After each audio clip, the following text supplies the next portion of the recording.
An-nikahu riqqun kийинкиси эми бүттүк 8 категория. Ва яжибу алал вали айдан ан юра хисала зауж. Эми бул үйлөнүп аткан балдарга келинчек тууралуу айттым. Бирок эми кыздарды күйөөгө берип атканда да аталары дейт, карасын дейт экен. Кызын кимге берип жатат? Вал янзур ли кариматихи, өзүнүн урматтуу кызына карасын. Фала юзаввижуха мимман саа хулукуха ва халқуха. Жаман кулк мүнөздө болгон, жаман келбеттүү болгон бирөөгө берип салбасын. Ауда афидини, же динсиз, же алсыз диндеги бирөөгө берип салбасын кызын дейт. Алқасара анил қиями хақиха, же хақысын бербей, ақысын бербей қойо турган бирөөгө берип салба кызыңар дейт. Аукана ла юкафиуха фи насабиха, же кызыңа тең келбей турган бирөөгө берип сала көрбөгөн дейт. Пайгамбарыбыз хадисте айткан экен. Не дейт? Ан-никаху рик дейт. Нике бул кулчулук дейт. Фалянзур ахадукум айна ядау каримата. Силер карап көрүлө, урматтууңарды каяка кулга берип жатасыңар дейт. Сырттан кул эмес, бирок кулчулукта эле байланып калат дейт. Туурабы? Келинчегиңиз сиздин үйүңүзгө келгенден болуп чыга албайт, кете албайт, күйөөсүнүн буйругун угат, күйөөсүнүн уруксатын алат.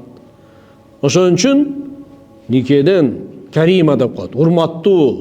Урматтууңарды кимге берип жатасыңар, карагыла дейт экен. Вал ихтият фи хаққи ахамму лианнаха, бул жерден көбүрөөк көңүл буруш керек. Неге? Бул ошол күйөөсүнүн алдынан анан бошой албай, кыйналып калбасын дейт экен. Аял чыгып кете албай калат. Күйөөсү кааласа эмне алат? Талакты берип туруп, любой момент маселени чече алат, туурабы? Аял чече албайт да. Ошон үчүн карагыла дейт экен. Кимге берип атасыңар? Кимде ким? Кала ражулун Хасан, Хасан аль-Басриге бир адам келип айтат экен.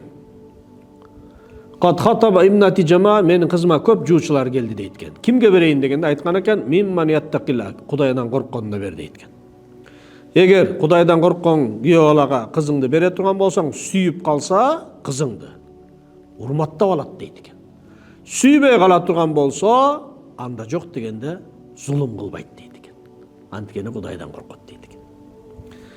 Ва кала алейхиссалам, пайгамбарыбыз айткан, ман завважа кариматаху мин фас, кимде ким өзүнүн кызын фасык бузукуга кызын күйөөгө бере турган болсо, тууганчылыгын үстү деп айтат экен.